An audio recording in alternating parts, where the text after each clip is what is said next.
आज अपने स्टूडेंट्स करने जा रहे हैं डेवलपमेंट बायोलॉजी में लेक्चर नंबर 49, जो कि बीएससी सेकेंड ईयर और बीएससी बीएड थर्ड ईयर में इंक्लूडेड है सिलेबस में अपने।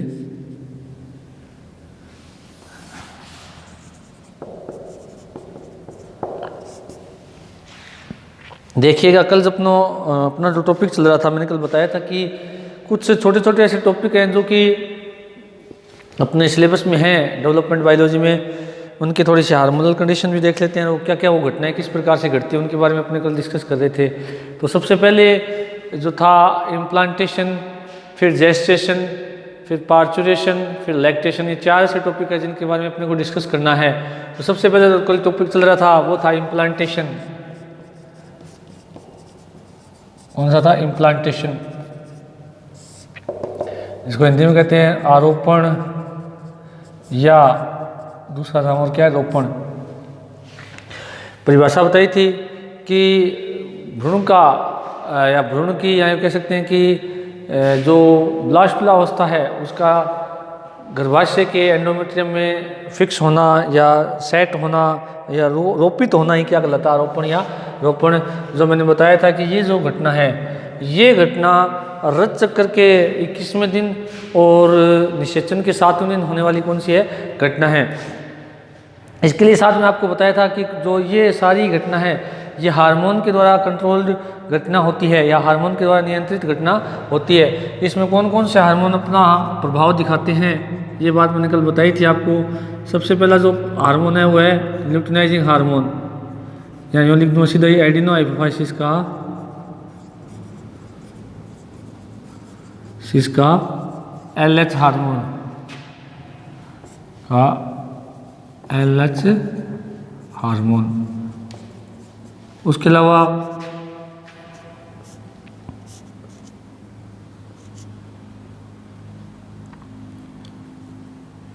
कार्पस ल्यूटियम का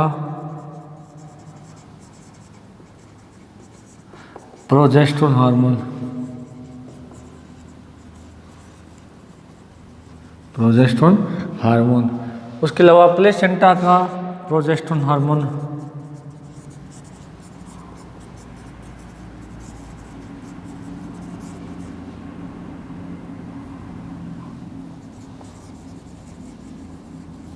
उसके अलावा प्लेसेंटा का HCG हार्मोन। कौन सा hormone? Human chorionic gonadotropic hormone, HCG hormone. ये सब मिलकर के आरोपण के लिए क्या होते हैं? जिम्मेदार होते हैं। और इसमें जो मुख्य हार्मोन है वो कौन सा? एडिनो हाइपोफाइसिस का ल्यूटिनाइजिंग हार्मोन। ये क्या है? इस घटना को संपन्न करता है। अब देखिएगा, इसमें एक प्रश्न आता है टाइप्स ऑफ इम्प्लांटेशन, आरोपण के प्रकार। तो प्रकार की यदि हम बात करें तो उसका थोड़ा सा अपने देखते हैं। आरोपण के प्रकार जो इम्पोर्टेंट टॉपिक है, क्योंकि इसके अंदर क्या होता है कि तीन चीज़ पूछी जा सकती है: आरोपण की परिभाषा, आरोपण को कंट्रोल करने वाले हार्मोन्स या हार्मोनल कंट्रोल ऑफ इम्प्लांटेशन जिसको कह सकते हैं, और तीसरा है टाइप्स ऑफ इम्प्लांटेशन, यानी आरोपण कितने प्रकार का होता है जंतुओं में। तो आरोपण के जो हमें प्रकार देखने, देखिए कल जो मैंने एक डायग्राम बनाया था जिसमें अपने आरोपण की पूरी घटना को देखा था कि आरोपण की घटना कब घटती है, कैसे घटती है और किस प्रकार से संपन्न होती है, वो अपने देख चुके हैं विद डायग्राम। आज अपने देखेंगे types of implantation.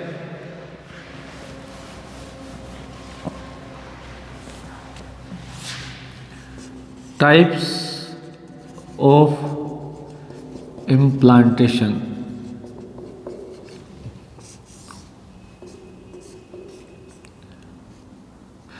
Types of implantation की यदि हम बात करें तो इम्प्लांटेशन तीन प्रकार का होता है: सतही आरोपण,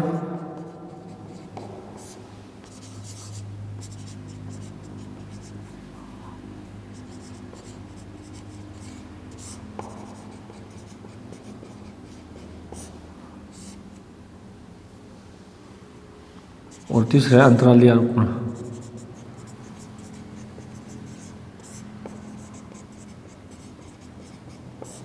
कितने प्रकार के होते हैं? तीन: सतही आरोपण, उत्केंद्रीय आरोपण, उसके अलावा अंतराली आरोपण, इसको इंग्लिश के नाम थोड़ा ज़रूर याद रखिएगा क्योंकि कई बार इंग्लिश के नाम सीधे पूछ लिए जाते हैं हिंदी में लिख करके। इसको कहते हैं सुपरफिशियल इम्प्लांटेशन, इसको कहते हैं इसेंट्रिक इम्प्लांटेशन, और इसको कहते हैं इंटरस्टिशियल इम्प्लांटेशन। तो ये 3 प्रकार के आरोपण इसके अंदर पाए जाते हैं, सतही आरोपण, उत्केंद्रीय आरोपण और अंतराली आरोपण। अब देखिएगा कि तीनों की यदि हम बात करें, तीनों अलग अलग जंतुओं में शो होते हैं। जैसे सतही आरोपण जो है वो कुत्ते और बंदर के अंदर पाया जाता है, इसमें पाया जाता है कुत्ते और बंदर में। उत्केंद्रीय आरोपण जो है वो गिलहरी और चूहे में पाया जाता है। अंतराली आरोपण जो है वो किस में पाया जाता है, मनुष्य के अंदर पाया जाता है। मनुष्य है, झाऊ चूहा है, चमगादड़ इसमें पाया जाता है। तो इस प्रकार से ये तीनों प्रकार के आरोपण अलग अलग जंतुओं में पाए जाते हैं। अब ये डिवाइडेशन या यूँ कह सकते हैं ये जो वर्गीकरण किया गया आरोपण का, ये जो ये कह सकते हैं आरोपण के जो प्रकार हो किस हिसाब से, अपन थोड़ा सा इसको डिस्कस करें। जैसे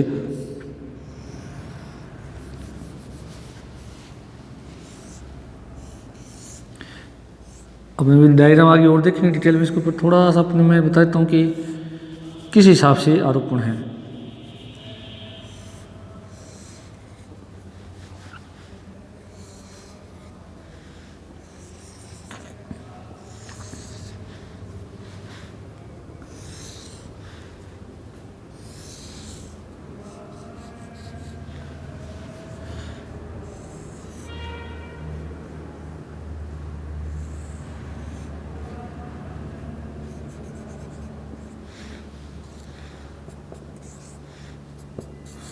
अब थोड़ा तीनों को कंपैरेटिव देख लीजिएगा।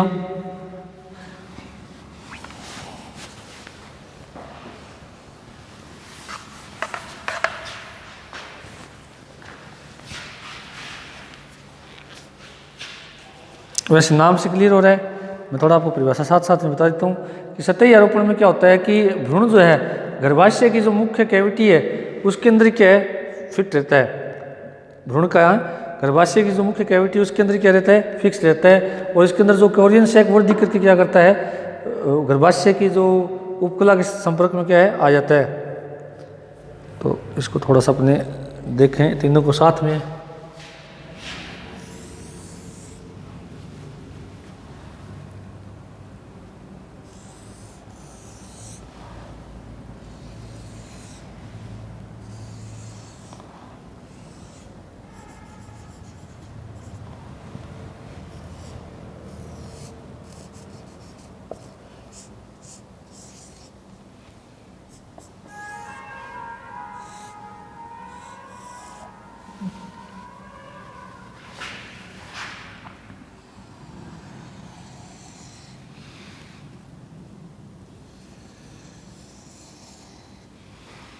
अब देखिएगा तीनों को एक डायग्राम से मैं बताने का प्रयास करता हूँ, उसके बाद में अपने मेन डायग्राम देखेंगे।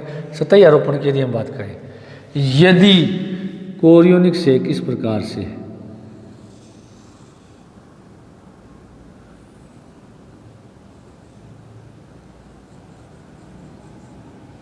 इस तरह से रहता है, कहाँ पर, सतह में, किसकी, ये देखो ये नाम है, इसको कहते हैं ल्यूमन ऑफ यूट्रियस। ये सर्विक्स है ही, और ये क्या है, वेजाइना। ये एंडोमेट्रियम है, ये आपको पता होना चाहिए।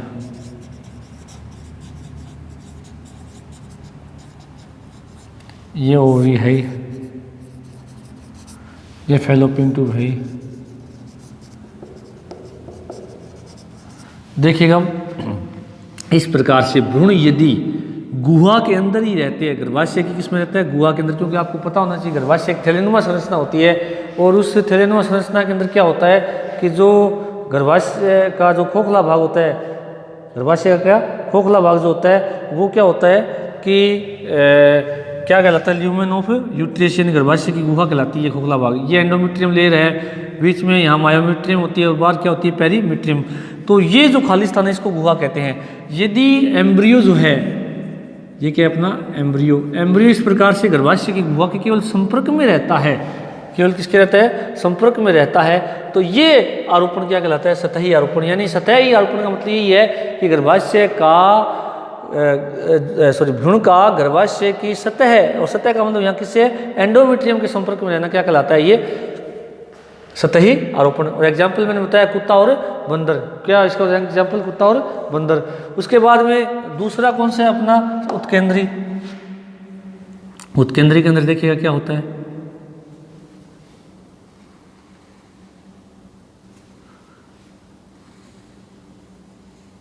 इस तरह से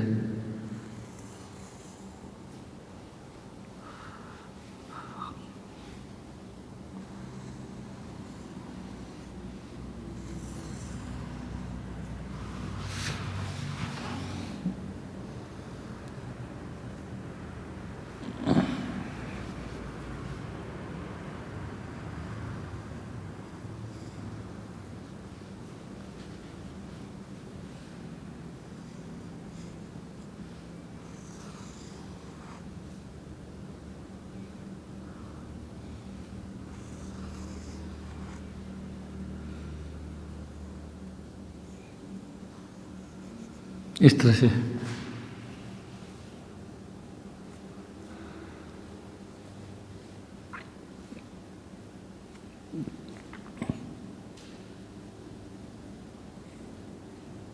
ये क्या गलत है, उत्केंद्री।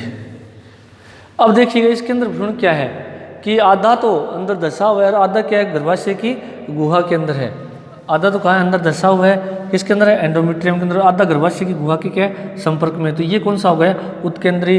और इसका जो एग्जाम्पल है वो है गिलहरी और चूहा। इसका एग्जाम्पल कौन है, गिलहरी और चूहा। अब परिभाषा की यदि हम बात करें तो इसके अंदर मतलब ये हुआ कि जो भ्रूण है, इस प्रकार के भ्रूण में क्या होता है कि जो गर्भाशय की जो एंडोमेट्रियम है उसके अंदर एक फोल्ड उत्पन्न होता है। फोल्ड आपको दिख रहा है ना, ये रहा, ये एंडोमेट्रियम का क्या है, फोल्ड है। तो इस प्रकार के फोल्ड में भ्रूण स्थित रहता है और भ्रूण का आधा भाग उस फोल्ड के अंदर रहता है और आधा भाग के गर्भाशय की गुहा के अंदर रहता है। तो ये क्या कहलाता है, कौन से प्रकार का, उत्केंद्री यानी एसेंट्रिक इम्प्लांटेशन कहलाता है। और तीसरे प्रकार का कौन सा होता है, अंतराली आरोपण। अंतराली आरोपण में यदि हम बात करें तो आप समझ रहे होंगे कि क्या होगा, इस तरह से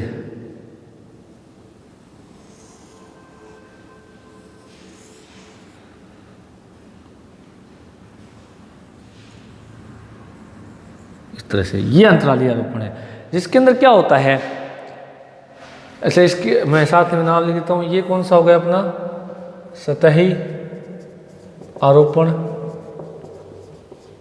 ये कौन सा हो गया, उत्केंद्री आरोपण। और ये तीसरा कौन सा हो गया, अंतराली आरोपण। अब देखिएगा इसके अंदर क्या हुआ कि जो एम्ब्रियो है वो पूर्णतः एंडोमेट्रियम के अंदर धंस गया, और धंसने से क्या हुआ, ये इस प्रकार की स्थिति बनती है। ये जो एंडोमेट्रियम है उसने क्या किया, इसको यूं था ये, इसको क्या किया, चारों तरफ से घेर दिया इस प्रकार से, घेर करके ये क्या बन गया, इसके चारों ओर एंडोमेट्रियम का आवरण आ गया, और जो भ्रूण है वो पूर्णतः के एंडोमेट्रियम के अंदर धंस गया है। तो ये आरोपण क्या कहलाता है, अंतराली आरोपण कहलाता है। अब इसके एग्जाम्पल की यदि हम बात करें तो इसका एग्जाम्पल है कुत्ता और बंदर। इसका एग्जाम्पल जो है चूहा और गिलहरी। इसका एग्जाम्पल है मनुष्य, झाऊचुआ, और साथ में कौन है, चमगादड़। इसका क्या है, एग्जाम्पल है। तो मेरे हिसाब से आपको ये समझ में आ गए मैं तीनों प्रकार के आरोपण।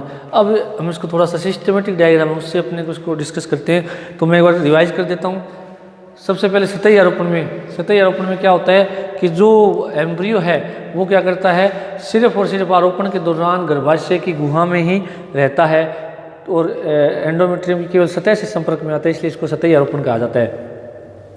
दूसरा एसेंट्रिक इम्प्लांटेशन, अच्छा सतही आरोपण को इंग्लिश में कहा जाता है सुपरफिशियल इम्प्लांटेशन, दूसरा है उत्केंद्रीय आरोपण या एसेंट्रिक इम्प्लांटेशन।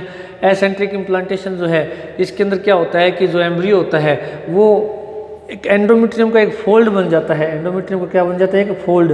उस फोल्ड के अंदर स्थित रहता है और जिसके कारण क्या होता है कि भ्रूण आधा तो इस गुहा के संपर्क में रहता है और आधा इस फोल्ड के अंदर स्थित रहता है। तो ये क्या कहलाता है? उत्केंद्रीय यानी आरोपण या एसेंट्रिक इम्प्लांटेशन कहलाता है। इसका एग्जाम्पल है चूहा और गिलहरी। और तीसरा आरोपण कौन सा होता है? अंतराली आरोपण या जिसको इंटरस्टिशियल इम्प्लांटेशन भी कहा जाता है। इसके अंदर क्या होता है कि जो भ्रूण है वो पूर्ण रूप से क्या होता है कि गर्भाशय की जो एंडोमेट्रियम है वो उसको चारों तरफ से घेर लेती है। घेरने के कारण जो भ्रूण है वो यूँ कह सकते हैं कि गहराई तक अंदर धंसा रहता है और गहराई तक अंदर धंसा रहता है। तो इस कारण अंतराली का मतलब होता है अंदर तक या गहराई तक धंसे रहना।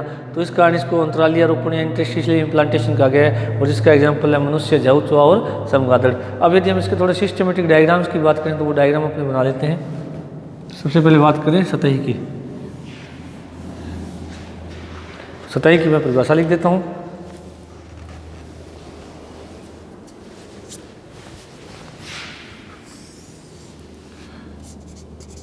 इस प्रकार के आरोपण में एम्ब्रियो गर्भाशय की गुहा में ही स्थित रहता है।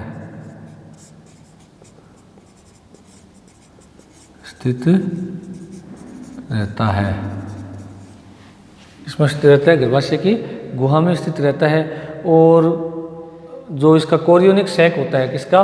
भ्रूण का, वो वृद्धि करके किसके? गर्भाशय के संपर्क में आ जाता है।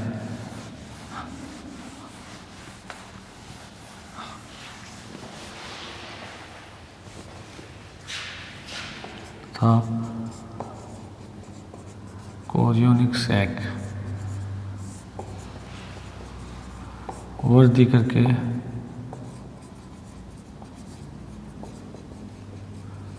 गर्भाशय की ही गुहा के संपर्क में आ जाता है।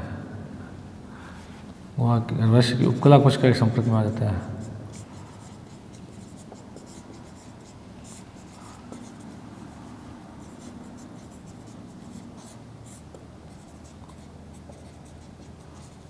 आ जाता है। एग्जाम्पल क्या इसका? कुत्ता व बंदर। अब इसका हम विजुअल डायग्राम अगर बनाएं तो इस प्रकार से बनाएंगे इसका।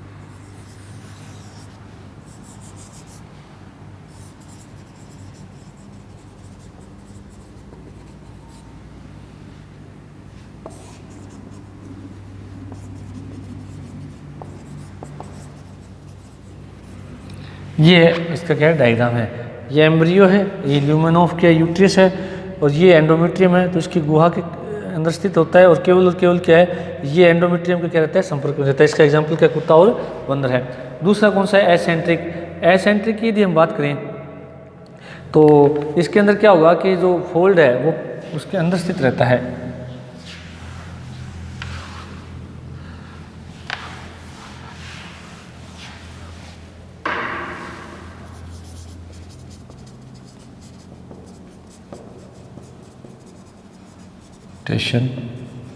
उत्केंद्रीय आरोपण। इसमें क्या होगा? भ्रूण एम्ब्रियो गर्भाशय की एंडोमेट्रियम के बने फोल्ड में स्थित रहता है। फोल्ड में स्थित रहता है जिससे एम्ब्रियो का आधा भाग ल्यूमेन ऑफ यूट्रस में रहता है, ल्यूमेन ऑफ यूट्रस में रहता है, इसमें रहता है, ल्यूमेन ऑफ यूट्रस में रहता है। और इसका एग्जाम्पल है चूहा और गिलहरी। और इसी को हम क्या कहते हैं,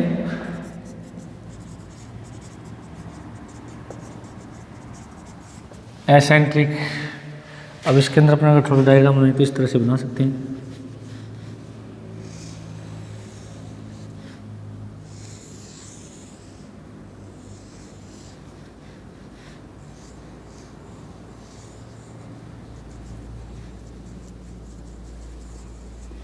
ये एम्ब्रियो हो गया, ये fold of endometrium, fold of endometrium ये रहा। तो फोल्ड के अंदर स्थित हो गया और आधा ल्यूमेन के अंदर क्या है, स्थित रहता है, ल्यूमेन ऑफ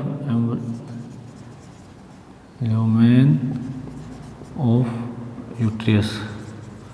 तो इस प्रकार से ये ल्यूमेन के अंदर क्या है, आधा ल्यूमेन में स्थित है, आधा इसे फोल्ड में स्थित है। थोड़ा सा इसको ढंग से बना सकते हैं, इस तरह से, इस तरह से ये फोल्ड हो गया। तो आधा ल्यूमेन में स्थित है और आधा कहाँ है, इस फोल्ड में स्थित है। तो ये किसका एग्जाम्पल है, इसका एसेंट्रिक का। और तीसरा कौन सा प्रकार है अपना, इंटरस्टिशियल या अंतराली, इंटर इम्प्लांटेशन, इसको हम कहते हैं अंतराली आरोपण।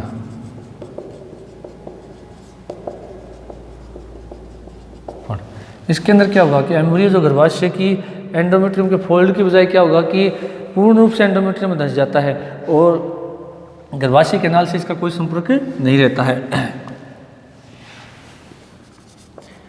इस आरोपण में भ्रूण गर्भाशय के भ्रूण पूर्णतया गर्भाशय के एंडोमेट्रियम में धंस जाता है,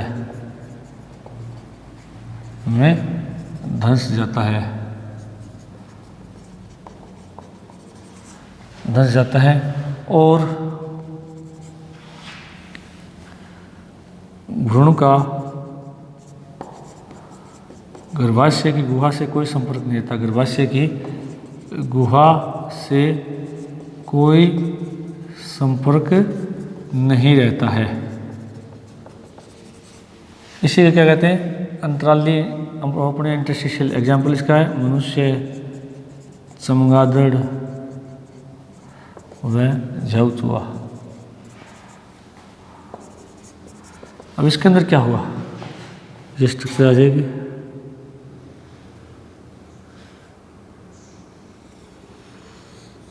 इस तरह से।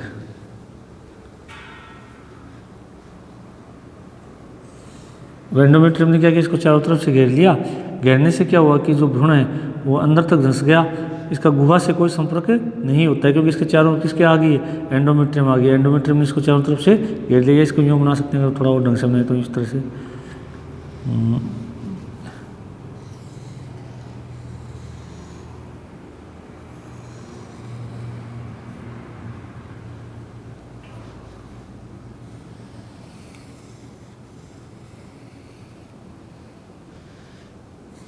इस तरह से तो ये फोल्ड बन गया।